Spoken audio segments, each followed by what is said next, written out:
when you write about inequality, I feel, as a journalist in India, I feel there is a narrative that of meritocracy. Meritocracy justifies inequality. I feel that many of my readers seem to think that. So, I mean, when you're writing yourself, how do you sort of argue that out? How do you challenge that? I mean, how can you confront this argument?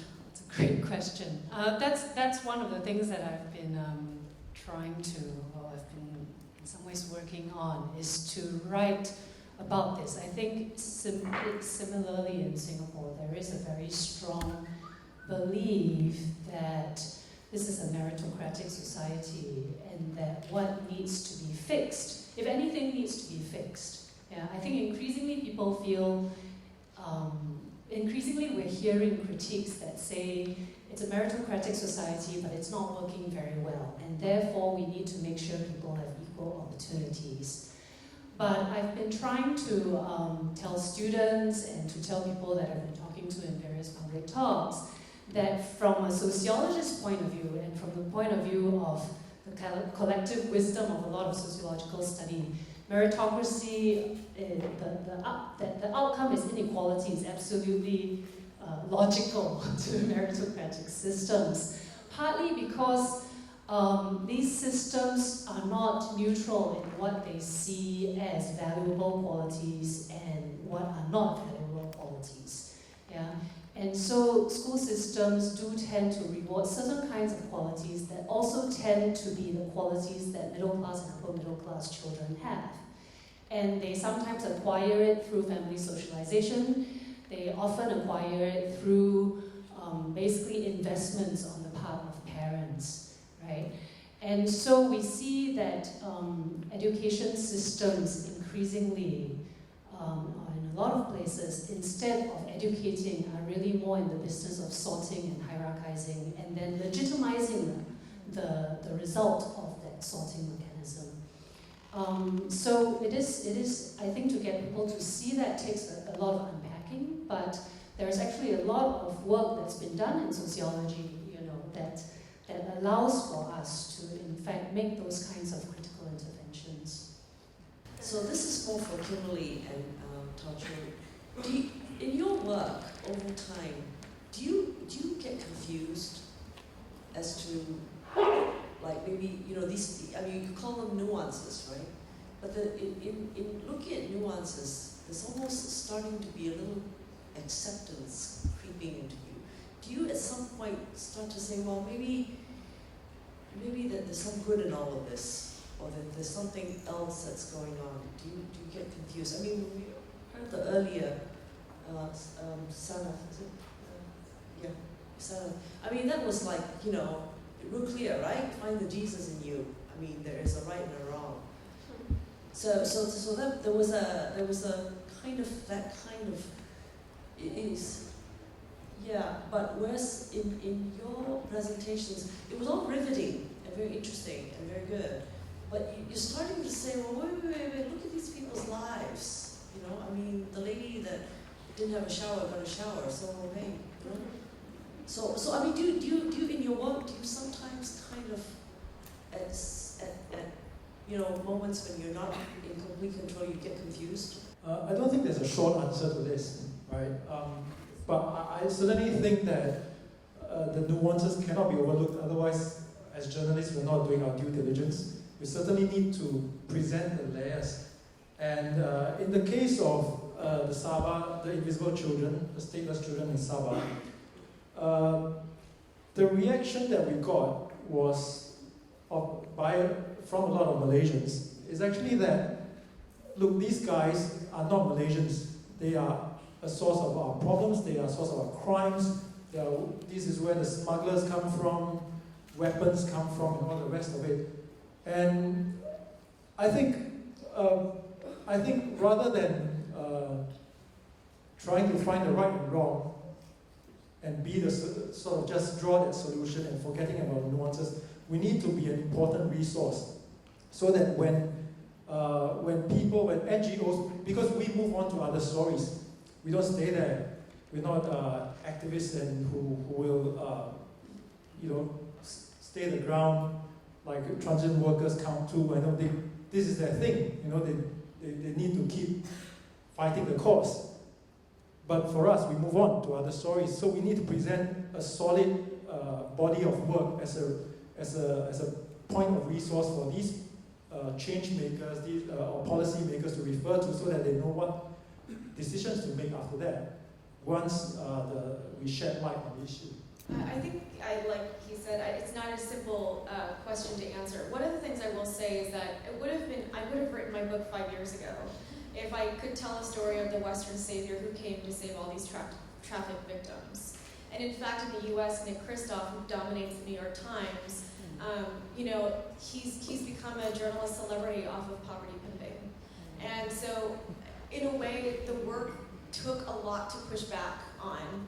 And it required a certain kind of nuance that was necessary to produce. At the same time, I think that as a Vietnamese American who was born in the States, there's a lot of nuance that I'm missing that probably a local Vietnamese person doing the research would have done better and would have brought more nuance to the table. And I will say that I've been very media shy, sitting in a room of journalists, and for years declined to do media interviews in Vietnam.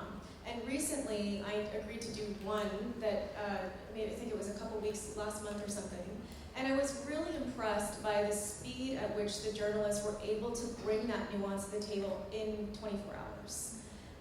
And there was a risk I took with Zing, but I was really impressed. And what it taught me, actually, is that you have to treat your readers with respect and understand that they can take on complex puzzles and want that. So, and I would say, as an academic, the nuance is really important because, I spent 5 years writing, which meant that, first of all, in academia, you have to send your articles out to journal reviewers and they rip it apart. And then you spend a lot of time coding and analyzing the data. And so, you hope that you got it right by the end, but there's always the risk that you are missing something.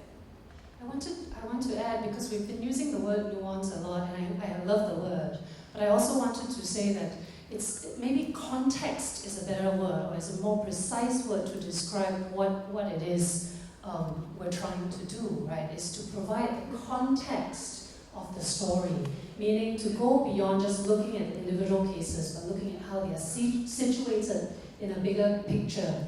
And when we talk about context, it also necessarily means that we have to think about what the context of the conversation around those issues are to begin with. What is the starting point? Where is the conversation at?